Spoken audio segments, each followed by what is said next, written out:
You're mid-argument, timeline laid out, receipts stacked, logic tight enough that you can feel the room shift your way. Then they say 4 words. I'm just saying though, and it's over. Not because they won, because those 4 words ended the fight without answering a single thing you said. You were right, didn't matter. So here's the verdict. No wind-up. Just saying is a garbage phrase. A coward's exit dressed up as honesty. Court's in session. Let me show you exactly how it gets away with it. Here's the thing. To just say something means you're offering it plain. No agenda, no weight, take it or leave it. That's the whole defense. Linguists have actually tried to trace this claim, and the honest answer is nobody's sure. No single inventor, no clean paper trail, just something that crept into English and stuck. But nobody appends a disclaimer to a neutral observation. You don't finish "the sky is blue" with "just saying." You only reach for it after you've already thrown something sharp. A jab at your sister's parenting.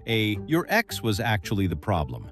Your outfit looks tired. The phrase shows up exactly when the statement isn't neutral, which means the defense disproves itself in real time every single time it's used. Exhibit A, self-destructed. And that's the easy charge to prove. Charge 2 is uglier. This thing is armor, not honesty. It lets someone hand you criticism and dodge the return fire in the same breath. Say the cutting thing, tack on the disclaimer, and suddenly the opinion isn't up for debate. It's just out there, floating, unowned, like it fell from the sky instead of out of their mouth. You can't argue with a phantom. That's the trick. That's why it wins arguments it never enters. This isn't some new offense either. This phrase landed on a formal words that need to be retired list back in 2011. People have been trying to kill it for over a decade. It won't die. And that's just its rap sheet. Here's what it really costs the people standing next to it. Every time this phrase lands, a conversation dies that could have gone somewhere. Two people leaving a disagreement with a slightly better understanding of each other. Instead, someone slips out the side door and calls it a mic drop. Multiply that by every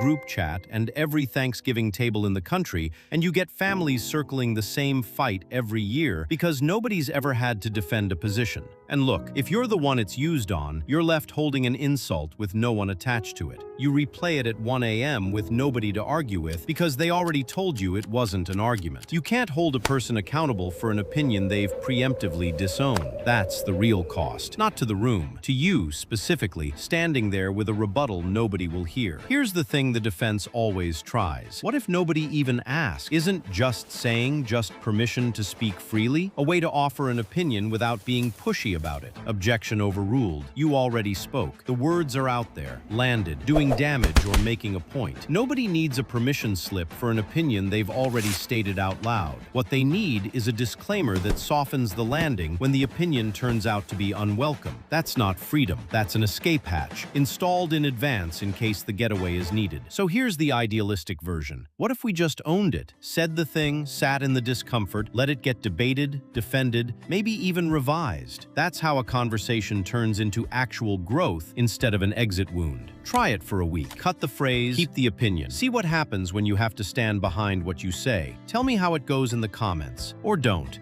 Your call. Just saying. Because the phrases we lean on to protect ourselves usually end up costing us the most.